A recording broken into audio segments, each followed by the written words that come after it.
بھائی مسجد کا مولوی اور باقی جو مقتدی وہ استاد شاگرد ہوتے ہیں نا، جھگڑے ہیں یا نہیں ہیں؟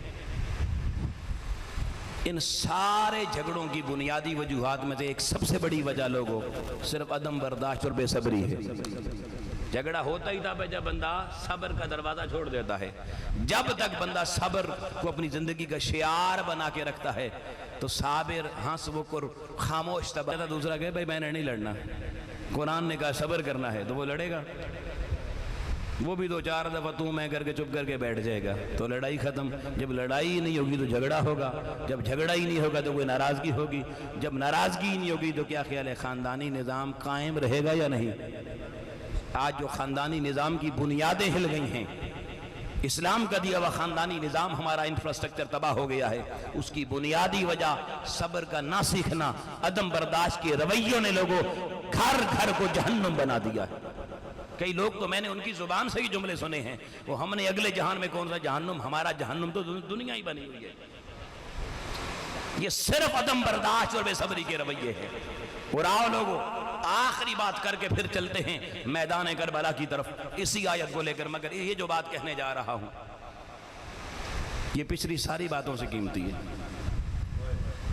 یا ایھا الذین آمنوا استعینوا بالصبر والصلاۃ۔ دین اس امت کو پہنچانے والے نبی کا نام سب کو آتا ہے، محمد عربی صلی اللہ۔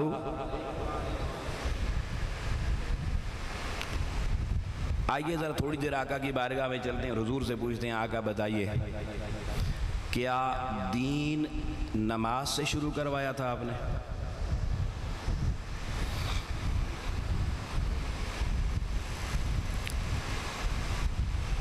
بھائی بڑے مسئلوں کا حل مل جائے گا، زندگی کا سفر سیدھا ہو جائے گا۔ حضرت جی ایک صاحب سے بات ہو رہی تھی نا، وہ بڑے پڑھے لکھے تھے مولانا، وہ کہنے لگے جی دیکھیں جی ہمارا کام تو دعا ہی کرنا ہوتا ہے نا، اللہ کرے نہ کرے اس کی مرضی، ہم اللہ کو مجبور تو نہیں کر سکتے۔ میں نے کہا دل کے بہلانے کو غالب یہی خیال اچھا ہے، جب بات بن جو نہیں رہی تو بہلاؤ دل کو، ساری امت بہلا رہی ہے۔ یہاں میں ضروری سمجھتا ہوں کہ ایک حدیث کا ریفرنس دے دوں آپ کو سمجھ آ جائے کہ اللہ تعالیٰ بذات خود وہ مسبب کبھی کبھی سبب کے بغیر بھی مدد کر سکتا ہے، سبب بھی بنا سکتا ہے اور بغیر سبب کے بھی وہ قدرت رکھتا ہے۔ صحیح بخاری اور مسلم کی متفق علیہ حدیث ہے، دونوں کتابوں میں پوری ڈیٹیل سے آئی ہے۔ آقا علیہ السلام نے خود اپنی امت کو سنائی، صحابہ کو سنائی۔ آقا فرماتے ہیں بنی اسرائیل کی قوم تھی، اب خیال کرنا یہ بیسٹ امت کہلاتی ہے، سب سے بہترین امت بنی اسرائیل کی امت۔ حضور فرماتے ہیں اس کے 3 دوست تھے، 3 بندے تھے، وہ ایک پہاڑی علاقے کا سفر کر رہے تھے کہ اچانک بارش آ گئی، طوفان آ گیا، انہوں نے ایک غار میں پناہ لے لی۔ اچانک اوپر سے لینڈ سلائیڈنگ ہوئی، ایک پتھر لڑکا ہوا آیا اور غار کا منہ بند ہو گیا۔ اب یہی تھا کہ اندر اس دور میں کوئی موبائل فون تو تھے نہیں، کسی کو فون کر کے باہر سے بلائیں بھائی پتھر آگے سے ہٹواؤ، ایکسیویٹر مشینیں نہیں تھیں، کوئی ٹریکٹر نہیں تھے، کوئی بلڈوزر نہیں تھے، کوئی روڈیں نہیں تھی، اس طرح کا نظام نہیں تھا۔ جنگل میں کہیں بیچارے دور افتادہ علاقے میں پھنس گئے غار کے اندر، باہر نکلنے کا راستہ کوئی نہیں۔ اب موت تھی، تڑپ تڑپ کے بھوک سے مر جاتے، مگر انہوں نے کیا کیا؟ آقا علیہ السلام فرمانے لگے، انہوں نے کہا یار مرنے سے بہتر ہے آؤ ہم سارے مل کر اپنی ایک ایک نیکی اللہ کی بارگاہ میں پیش کر کے اللہ سے کہیں ذرا پتھر ہٹا دے۔ ایکسیویٹر مشین والے کو نہیں، کس کو کہیں گے؟ اللہ کو کہیں گے پتھر ہٹا دے۔ اب حضور جو بات سنا رہے ہیں اس میں غلطی کا تو کوئی شائبہ نہیں ہے نا، اور امام بخاری اور مسلم کی صحیحین میں یہ کہتا حدیث موجود ہے۔ ایک بندے نے ہاتھ کھڑا کیا، اس نے اللہ کی بارگاہ میں کہا میں نے ایک بندہ مزدوری پہ رکھا، کتنے چاول تو میں دوں گا جناب۔ وہ کوئی ناراض ہو گیا کسی وجہ سے، مزدوری لیے بغیر ہی چلا گیا۔ میں نے اس کی مزدوری کی جو رقم بنتی تھی اس کی فصل زمین میں بو دی، فصل ہوئی تو اسے میں نے بکریاں لے لی، گائے لے لی، اور پھر وہ بچے دیتے گئی، میں رکھتا گیا کیونکہ اسی کا حصہ مزدوری سے وہ چیزیں تھیں۔ ایک زمانے بعد وہ پلٹ کے آیا، میں نے اسے کہا یار اپنی مزدوری لے جاؤ، اس نے کہا کدھر ہے؟ تو میں نے کہا یہ جتنے مال، جتنی بکریاں، جتنی گائے نظر آ رہی ہیں چرتی ہیں، ساری تیری ہیں، ساری لے جا۔ اس نے حیرت سے کہا ساری میری ہیں؟ میں نے کہا ساری تیری ہیں۔ یا اللہ اگر میں نے یہ نیکی اس سے تیری ذات کی خاطر کی تو ذرا پتھر ہٹا دے. آقا فرماتے ہیں اللہ نے تھوڑا سا پتھر ہٹا دیا, سوراخ نظر آیا, باہر کی روشنی نظر آ گئی, لیکن باہر نہیں نکل سکتے تھے. دوسرے نے ہاتھ اٹھائے, اس نے کہا یا اللہ میں نے بکریاں رکھی ہوئی تھیں, میں نے گائے رکھی ہوئی تھیں, میرے گھر میں بچے بھی تھے, میرے بوڑھے ماں باپ بھی تھے, میں شام کو گھر آتا دودھ دوتا, میری زندگی کا طریقہ کار یہ تھا پہلے اپنے ماں باپ کو پلاتا پھر اپنے بچوں کو پلاتا. ایک رات جب میں دودھ دو کے آیا تو میرے والدین سو چکے تھے, میں سرہانے کھڑا ہو گیا, ساری رات میرے بچے بلکتے رہے, چیختے رہے. میں نے کہا نہیں میں اصول نہیں بدل سکتا, پہلے ماں باپ پھر بچے, یہ ترتیب. آج الٹی ترتیب ہو گئی ہے, پہلے بچے پھر ماں. کہتا یا اللہ فجر کو ماں باپ اٹھے, میں نے پہلے دودھ انہیں پلا کر پھر بچوں کو پلایا. اگر میری یہ نیکی, یہ میرا جذبہ صرف تیری ذات اور تیری رضا کے لیے تھا تو مولا مہربانی کر تھوڑا سا پتھر اور ہٹا دے. آقا فرماتے ہیں اللہ نے تھوڑا سا پتھر اور ہٹا دیا, اور ہٹ گیا. تیسرے نے ہاتھ اٹھا لیے, اس نے کہا یا اللہ میں تو تھا ہی گندا بندہ, زندگی میں نیکی ہے ہی ایک, وہی پیش کر دیتا ہوں, ہے ہی ایک بلے. وہ کیا؟ کہنے لگا شروع سے جوانی کا نشہ تھا اور ایک چچا کی بیٹی بھی عاشق ہو گیا, پسند تھی. یہ جوان غور سے بات سنیں. اور پھر ایک دن اس تک پہنچ گیا اور میں نے اس کی خلوت مجھے کہہ دیا کہ میں نے تیرے ساتھ بدکاری کرنی ہے. اس نے مجھ سے جان چھڑانے کے لیے مجھ سے اتنی رقم مانگ لی. اس کا خیال تھا میں ساری زندگی اتنا ارینج ہی نہیں کر سکوں گا تو بدکاری بھی نہیں ہوگی, مگر میں نے محنت کی, اتنے پیسے پورے کر لیے. اور ایک دن پھر پہنچ گیا اور کہا یہ رقم میں لے آیا ہوں, گنتی کر لے اور اب بدکاری کی مجھے اجازت دے دے. اب وہ بندہ کہنے لگا غار میں بیٹھ کے کہ یا اللہ جب دونوں طرف کوئی چیز حائل نہ رہی میں اسے بدکاری کرنے لگا. اس میری کزن چچا کی بیٹی نے کہا اللہ سے ڈر, اللہ سے ڈر اور میری مہر کو سلامت رہنے دے. یہ حدیث کے لفظ ہے. وہ کہتا یا اللہ جب تیرے ڈر کی بات آئی, جب تیرے خوف کی بات آئی, میرے اندر ایک زلزلہ آ گیا. میں نے پیسے بھی چھوڑ دیے, چچا کی بیٹی بھی چھوڑ دی, بدکاری بھی بھول گیا اور وہاں سے چلا گیا. مولا یہ جو زندگی میں ایک ہی نیکی تیری خاطر کی, تیرے نام کے خوف نے مجھے اس بدکاری سے بچا لیا. اگر یہ تیری خاطر تھی تو تھوڑا نہیں سارا ہٹا دے. آقا فرماتے ہیں دعا کرنے کی دیر تھی, اللہ نے سارے کا سارا پتھر ہٹا کے غار کا سارا راستہ ان کے لیے کھول دیا.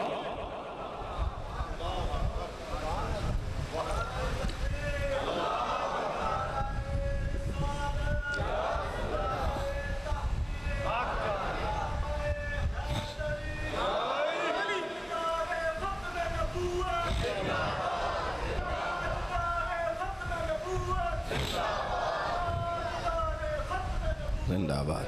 اب آپ گرامی بتا یہ رہا تھا کہ اللہ نے دیکھیں وہاں پہ مشینیں نہیں بھیجیں, اللہ نے خود اپنی قدرت سے پتھر ہٹا دیا. اس کا مطلب ہے اللہ آج بھی جو چاہے وہ, رب بدلا تو نہیں ہے نا, اور امت اس سے بہتر آ گئی ہے لیکن کام نہیں ہو رہے. پتا چلا ہماری نیکیاں اس کی بارگاہ میں ان شرطوں کے مطابق نہیں ہیں جو شرطیں قرآن میں بتائی گئی. اب چلیے حضور کی بارگاہ میں 13 سال آقا علیہ السلام نے مکے میں دین اسلام کی تعلیم دی. 1400-1500 سے زیادہ لوگوں نے کلمہ مکے کی سرزمین پہ پڑھا اور 13 سال بعد ہجرت کر کے حضور مدینے گئے. میں پوچھتا ہوں حضور نے 13 سالہ مکی زندگی میں ایک بھی مسجد بنائی تو مجھے بتایا جائے.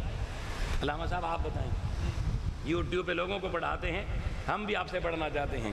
کوئی ایک بھی مسجد حضور نے 13 سال میں مکے میں بنائی؟ دین تھا, صحابی تھے, دین تھا, اور دین بھی ان کا ایسا تھا والسابقون الاولون والا, سب سے سبقت والے تھے. مگر نہ نماز کا ستون, نہ روزے کا ستون, نہ زکوٰۃ کا ستون, نہ حج کا ستون. ہمارا دین تو نماز سے شروع ہو کر حج پر ختم ہو جاتا ہے. 13 سال میں مکی زندگی میں حضور نے صحابی تیار کیے, اللہ کی معرفت والے لوگ تیار کیے, ان میں سے ایک بھی چیز نہیں تھی. میں پوچھتا ہوں حضور کون سا دین پڑھا رہے تھے؟ اس پہ غور کرو. 10ویں سال حضور علیہ السلام گئے معراج پہ مکے میں, اللہ نے وہاں سے نماز کا تحفہ دیا, حضور تحفہ لے کے واپس آ گئے, مگر حضور نے تحفہ سنبھال کے رکھا. 3 سال اور مکے میں گزارے، پھر بھی مسجد نہیں بنائی، پھر بھی نمازیں نہیں پڑھائی، نہ اذان نہ نماز۔ 13 سال پورے ہوئے، آقا ہجرت کر کے مدینے آ گئے، پہلا سنہ ہجری ہے۔ آقا نے کہا صحابہ آؤ اب اللہ کی مسجد بناتے ہیں۔ پہلی مسجد حضور خود ساتھ شامل ہوئے، مسجد بنی۔ جب مسجد بن گئی حضور نے کہا آؤ اب جو تحفہ معراج پہ لے کے آیا تھا مصطفیٰ تمہیں نماز پڑھاتا ہے۔ لیکن اذان پھر بھی نہیں تھی، بغیر اذان کے جماعت شروع ہو گئی۔ ہمارے یہاں تو کہتے ہیں بغیر اذان کے جماعت ہوتی ہی نہیں، ان کی ہو جاتی تھی۔ یہ بھی مسئلہ سمجھ لیں، صحابہ نماز پڑھ رہے ہیں، اذان کوئی نہیں ہے۔ لوگوں کو بلانے کا طریقہ کیا تھا؟ حضور حضرت بلال کو کہتے جاؤ گلیوں میں ہر مسلمان کے گھر کے سامنے کھڑے ہو کے کہو الصلاۃ الصلاۃ الصلاۃ، بس وہ صلاۃ صلاۃ کی پکار دیتے تھے، لوگ آ جاتے تھے۔ یہ اللہ اکبر سے لے کے لا الہ الا اللہ تک والی اذان نہیں تھی۔ یہ اذان کیسے آئی یہ بھی سن لیں۔ بخاری اور مسلم کی متفق علیہ حدیث ہے، آپ کو پریشان کر دے گی، ہے حدیث پر پریشان کرے گی، کیونکہ ہم نے دین کچھ اور سنا ہوا ہے نا۔ حضور نے میٹنگ بلائی صحابہ کی، بھئی اب گھر زیادہ ہو گئے مسلمانوں کے، تو گھر گھر تک پہنچانا آواز مشکل ہو گیا ہے، اب کوئی اجتماعی صورت کی جائے تاکہ لوگوں کو پتہ چل جائے نماز کا وقت ہو گیا ہے۔ صحابیوں نے تجویز دی، پہلی تجویز آئی حضور نماز کا وقت ہو جائے ناقوس بجایا جائے۔ ناقوس کس کو کہتے ہیں جی؟ کوئی ڈھول نما چیز تھی، بھئی زور سے پیٹا جائے، ڈرام بیٹنگ۔ اب بتائیں صحابہ اگر ڈھول کو حرام سمجھتے تو حضور کو مشورہ دیتے؟ اور حضور نے مشورہ سن کے کہا یہ یہودیوں کا طریقہ تھا، وہ اپنی عبادت کے لیے لوگوں کو یہ ناقوس بجا کے بلاتے تھے، ہم ان سے نیا طریقہ اختیار کریں گے، ان جیسا نہیں کریں گے۔ غلط نہیں کہا طریقے کو۔ پھر کسی نے کہا یا رسول اللہ ایک تجویز ہو رہا ہے، پوچھا وہ کیا؟ فرمایا بغل بجائیں گے۔ بغل باجا بجانے کو کہتے ہیں۔ اگر بغل بجانا بھی اسلام میں حرام ہوتا تو صحابی مدینے میں آ کے ہجرت کے بعد حضور کو حرام والا مشورہ دیتے؟ نماز کے لیے حرام طریقہ اختیار کیا۔ آقا نے فرمایا یہ بھی بات تمہاری ٹھیک ہے، لیکن یہ عیسائیوں کا طریقہ تھا، میں محمد کے بھی اختیار نہیں کر سکتا، کوئی نیا طریقہ بتاؤ۔ اب ایک صحابی حضور کی بارگاہ میں آتے ہیں، سنن ابو داؤد کی پوری حدیث ہے، وہ کہتے ہیں حضور میں نے ایک خواب دیکھا ہے۔ کیا دیکھا ہے؟ خواب میں نے دیکھا کوئی کہہ رہا ہے اللہ اکبر اللہ اکبر اللہ اکبر اللہ اکبر اشہد ان لا الہ الا اللہ، پڑھتا گیا لا الہ الا اللہ پہ جا کے رکا۔ حضور بڑے خوبصورت جملے ہیں، انہیں نماز کا بلاوا بنا لیا جائے۔ ابھی حضور خاموش ہیں، حضرت سیدنا فاروق اعظم اٹھ کھڑے ہوئے، کہنے لگے حضور بندہ سبقت لے گیا، خواب میں نے اس سے پہلے یہ دیکھا تھا، چند دن پہلے دیکھا تھا، مگر حضور پتہ نہیں آپ کو بتا نہیں سکا۔ آقا نے مسکرا کے کہا عمر خواب تیرا بھی درست ہے مگر سبقت یہ لے گیا ہے۔ اب 2 گواہیاں آ گئیں۔ اب حضور نے کہا جاؤ بلال کو بلا کے لے آؤ۔ بلال آ گئے۔ آقا نے ان دونوں صحابیوں سے کہا یہ جو کچھ تم نے مجھے خواب سنایا ہے یہ بلال کو پڑھا دو، سکھا دو، یاد کروا دو، اور بلال کل سے مسجد کی چھت پہ چڑھ کے جب نماز کا وقت ہو جائے یہ والے جملے کہنا، اسے محمد مسلمانوں کی آذان بنا رہا ہے۔ اب ایک جملہ سننا بھائی، بڑے تحمل کے ساتھ اور صبر کے ساتھ، جذباتی نہیں ہونا۔ مجھے تو ڈر لگتا ہے کہ مولوی مارنا نہ شروع کر دیں۔ جملہ ایسا ہے، آپ کو پتا ہے مکے میں نماز نہیں مدینے میں آ رہی ہے، پہلی ہجری میں شروع ہو رہی ہے، باقی روزہ 2 ہجری میں، حج 2 ہجری میں، اذان نماز کے 5-6 مہینے بعد شروع ہوئی۔ اور ہمیں کیا بتایا گیا؟ ہمیں یہ بتایا گیا، میں نے جو اپنے بچپن میں دین سنا ہے میں اس کی بات کر رہا ہوں، پتہ نہیں آپ نے سنا یا نہیں سنا ہے تو آپ تصدیق کریں گے کہ اسلام مکے میں پھیلنا شروع ہوا، 39 بندے کلمہ پڑھ گئے، 40واں کلمہ پڑھنے والے سیدنا فاروق اعظم تھے۔ درست بات ہے، ایسا ہی علامت ہے۔ 40ویں کلمہ پڑھنے والا بندہ حضرت سیدنا عمر فاروق رضی اللہ عنہ تھے، حضرت کے جد امجد۔ مگر حضرت ہی میں بڑی معذرت سے جو بات کہنے جا رہا ہوں یہ بڑی سمجھنے والی ہے، ہمیں یہ دین بتایا گیا، اور میں نے ابھی بھی کئی تقریروں میں لوگوں سے سنا، کیونکہ ہم کہیں جاتے ہیں 6 مولوی ہوتے ہیں، سب کی ہمیں تو سننی پڑتی ہے، ہماری باری آتی ہے سارے اٹھ کے چلے جاتے ہیں، لیکن ہم سب کی سنتے ہیں۔ اور ہمیں سننا اچھا لگتا ہے سنانے سے زیادہ، کیونکہ شیخ الاسلام نے یہی طریقہ کار ہمیں سکھایا ہے۔ اب آبا گرامی ہمیں یہ بتایا گا 40واں بندہ سیدنا فاروق اعظم نے کلمہ پڑھا، اور کلمہ پڑھ کے حضور کی بارگاہ میں اعلان کر دیا کہ سونیا، اب دنیا مولوی صاحب فضائل بیان کرتے ہوئے کہتے ہیں فاروق اعظم کے کلمے سے پہلے اذانیں چھپ کے دی جاتی تھی، نمازیں چھپ کے پڑھی جاتی تھی۔ فاروق اعظم نے کلمہ پڑھ کے کہا سونیا آج کے بعد چھپ کے اذانیں نہیں ہوں گی، چھپ کے نمازیں بند کمروں میں نہیں ہوگی، اذان عمر سین کعبہ میں دے گا، نماز ہم باہر پڑھیں گے۔ آؤ یہ دین ہمیں سنایا گیا۔ او نادانو، مکے کے 13 سال میں نہ اذان تھی نہ نماز تھی، فاروق اعظم کس اذان اور نماز کی بات کر سکتے ہیں؟ غلط دین بیان کر کے، غلط فضائل بیان کر کے دین کا سبق خراب نہ کرو۔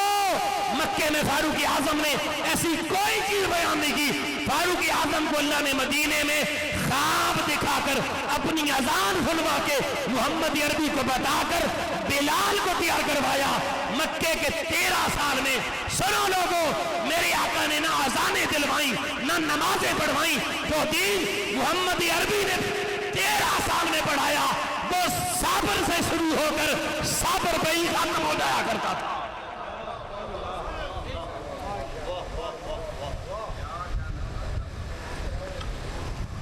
اب سنیے جی بڑے تحمل سے، میں آسان کر کے سمجھا رہا ہوں۔ مکے میں جو بھی بندہ کلمہ پڑھتا نا، اسے مسجد میں حضور نہ بھیج دیں، اسے کہتے میں تمہیں ایک بھٹے میں بھیج رہا ہوں، اور اس بھٹے کا نام صبر کا بھٹا ہے۔ میں نے بھٹا کیوں لفظ استعمال کیا؟ کچی اینٹیں بھٹے میں رکھی جاتی ہیں، کوئلہ نیچے رکھا جاتا ہے، اس کو آگ لگائی جاتی ہے، بھٹا بند کر دیا جاتا ہے، پھر آگ لگی رہتی ہے، بجھنے نہیں دی جاتی، پھر 15 دن 20 دن مہینہ گزر جاتا ہے، پھر بھٹے کا مالک چمنی دیکھتا ہے، دھواں کالا ہے، ابھی کچی ہیں، دھواں سرمئی ہو گیا ہے، ابھی تھوڑی پکی ہیں، دھواں سفید ہو گیا ہے۔ یہ سفید رنگ نور کی علامت ہوتا ہے۔ اب وہ کہتا ہے یہ سفیدی بتا رہی ہے، کالک اندر سے نکل گئی ہے، اینٹیں پک گئی ہیں۔ آؤ لوگوں، مکے میں 13 سال آقا علیہ السلام نے صحابہ کرام کے ایمان کو پکانے کے لیے، جسم و جان کو پکانے کے لیے یہ صبر کا بھٹا لگایا تھا۔ ادھر محمد عربی کا بندہ کلمہ پڑھتا، ادھر کافر گلے میں رسے ڈال لیتے، مکے کی گلیوں میں گھسیٹتے، ریت گرم ریت پہ گھسیٹتے، ارے جسم کو کوڑوں سے ڈالا جاتا، پیٹھوں کو ڈالا جاتا، اور کبھی بلال حبشی کو پکڑ کے دہتے ہوئے انگاروں پر لٹا کر مالک کہتا بلال محمد کا کلمہ چھوڑ دے، مگر محمد کے صبر کے پٹھے میں پکا ہوا بلال کہتا اور تو ظلم جتنا کر سکتا ہے اتنا ظلم کر، محمد کے صبر والے کلمے پڑھائے ہوا بلال تیرے کوئلوں پہ لیٹ کے بھی یا محمد کی صدا بلند کرتا رہے گا۔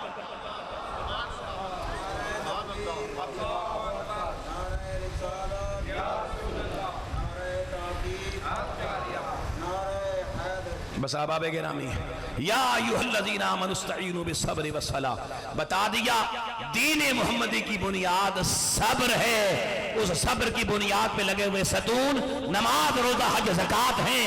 آؤ کس نے زندگی میں صبر کی بنیادیں رکھ لی، اور یاد رکھنا ستون بدلے جا سکتے ہیں، کبھی ان میں قضا ہو سکتی ہے، اوپر نیچے ہو سکتے ہیں، لیکن سن لینا لوگوں بنیادیں کبھی بدلی، بولے نا جی بنیادیں کبھی بدلی تو صبر بالصبر، فرمایا صبر کی بنیاد زندگی میں ایسی رکھو کہ زندگی کی آخری سانس آ جائے صبر کی بنیاد کائنات کی کوئی شے ہلا نہ سکے۔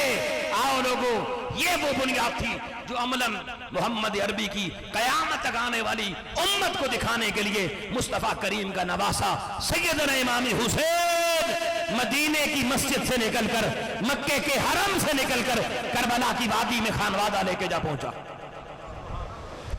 اور میں بڑے مختصر کر کے آخری اہم چیزیں آپ تک پہنچانا چاہتا ہوں صبر کے حوالے سے۔ 10 محرم کا دن آ گیا، کربلا کی وادی پہ 10 محرم کو اللہ اس امت کے سب سے بڑے امام الصابرین سیدنا امام حسین کی نماز کا امتحان نہیں لے رہا تھا، صبر کا امتحان لے رہا تھا۔ تاکہ دنیا کو پتا چلے محمد کے گھر میں آقا کے شانوں پہ کھیلنے والا، آقا کی کمر پہ سجدوں میں اوپر کھیل کود کرنے والا نواسا، لیکن حضور علیہ السلام نے اس کو صبر کے بٹے میں پکایا اتنا ہے کہ 22,000 کی فوج کے سامنے تنہا بھی کھڑا ہو جائے اس کے پاؤں میں لغزش نہیں آتی۔ 10 محرم کی صبح کربلا کی وادی، آواز آئی حسین باہر نکل، ہم سے جنگ کر۔ آقا حسین علیہ السلام گھوڑے پہ چڑھ کے میدان میں جاتے ہیں، واز کرتے ہیں، خطبہ دیتے ہیں، اپنا تعارف کرواتے ہیں میں کون ہوں۔ بھائی لوگوں توجہ کرنا ذرا، یہ 10 منٹ کی آخری گفتگو ہے مگر بڑی توجہ والی ہے۔ آواز آتی ہے حسین ہم تقریریں سننے نہیں آئے، ہم خطاب سننے نہیں آئے، ہم سے جنگ کر۔ حسین نے دیکھا خطاب نہیں سن رہے، واپس چلے گئے خیمے میں۔ خیمے سے دوبارہ میرا حسین باہر نکلا، ہاتھوں پہ خیمے کا سب سے ننھا علی اصغر تھا، علی اصغر تھا۔ آؤ لوگوں علی اصغر کو لے کے باہر آئے۔ حسین بتانا چاہتے تھے میرے گھر میں سب سے کم سانسوں والا جو جوان لے کر آیا ہوں، سب سے کم سانسوں والا، آؤ یہ ابھی تلواریں چلانے والا نہیں ہے۔ اس کو سامنے رکھ کے حسین بتانا چاہتے تھے مجھے جنگ کرنے کی جلدی کوئی نہیں، ہم محمد کی گوگ میں صبر لے کر آئے ہیں۔ مگر بے صبروں کی طرف سے تیر آیا، حالانکہ علی اصغر سے گزرا، خون کا فوارہ نکلا، امام عالی مقام کے ہاتھ خون سے بھر گئے، اور امام عالی مقام جس کے ہاتھوں میں بیٹا دم توڑ رہا تھا، گلے سے خنجر اور تیر امام نے نکالا اور خون کا فوارہ آسمان کی طرف اچھال کے کہا میرے اللہ تو اگر حسین کے صبر کا امتحان لینا چاہتا ہے، یہ تو ایک اصغر ہے، 1000 بھی ہوتے تیرے نام پہ ایک ایک کر کے قربان کر دیتا۔ آواز آئی حسین بچے لے کر نہ آ، کوئی جوان ہے تو اپنا جوان بھیج۔ حسین واپس خیموں میں گئے، اپنے جوان 18 سال کے شبیہ مصطفیٰ علی اکبر شہزادے کو کہا دشمن میرے جوان کو چاہ رہا ہے، جاؤ جوان تمہیں اللہ کے حوالے کیا۔ شہزادہ علی اکبر لوگوں یزیدی فوج سے لڑنے کے لیے باہر نکلتا ہے۔ اب سنیے گا یا ایھا الذین آمنوا استعینوا بالصبر کی عملی تعبیر بتانے جا رہا ہوں۔ آؤ حسین نے کوئی اور نہیں بھیجا، شبیہ مصطفیٰ کو کیوں بھیجا؟ حسین دنیا کو بتانا چاہتے تھے جسے محمد عربی سے ذرا سا بھی پیار ہو لوگوں، اس کے سامنے اگر تصویر یار آ جائے، ہمیں تو نالین مصطفیٰ کی تصویر آج بنی ہوئی آ جائے، ہمارے بوسے لوگ لیتے ہیں، آنکھیں اس کے اوپر لگاتے ہیں، ماتھے ٹکا دیتے ہیں۔ لوگوں یہ سیدہ فاطمہ کی کوکھ سے جوان ہونے والے حسین کا جوان شہزادہ علی اکبر تھا، جس کے جسم کی ایک ایک نین و نقش اللہ نے اسے اپنے نانا محمد مصطفیٰ جیسا دیا تھا کہ دنیا کل یزیدیوں کو کہیں پھر سے مسلمان نہ سمجھے، دنیا کو پتا چل جائے ان کے اندر کا کفر کس حد تک پہنچ چکا ہے۔ اپنے شبیہ رسول بیٹے کو میدان میں بھیجا، آؤ مصطفیٰ کی شبیہ میدان میں آ گئی، مگر کافروں کی تلواریں چلنا شروع ہو گئیں، ظالموں کے تیر چلنا شروع ہو گئے، نہ دیکھا کس کی تصویر سامنے ہے۔ اتنی دشمنی اولاد رسول کے ساتھ کہ آقا علیہ السلام کی تصویر بھی بھول گئے۔ آؤ لوگوں علی اکبر نے 3 حملے میدان کربلا میں دشمن پہ کیے اور کئی دشمن مارے، پلٹ کے ایک دفعہ خیمے میں آئے اور کہا بابا زندگی میں آخری اکبر بیٹا اپنی خواہش پوری کرنے بابا کے پاس آیا ہے۔ حسین نے بیٹے کو چھاتی سے لگا کے کہا میرے بیٹے علی اکبر مانگ کیا مانگتا، میں تجھے کربلا میں کیا دے سکتا ہوں؟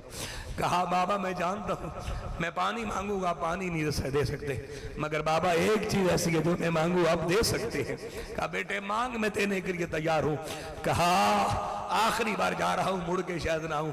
بابا میرے نانا محمد عربی کی زبان آپ کی زبان چوسا کرتی تھی، آخری بار شہزادے کو نانا کی چوسی ہوئی زبان چسوا دے۔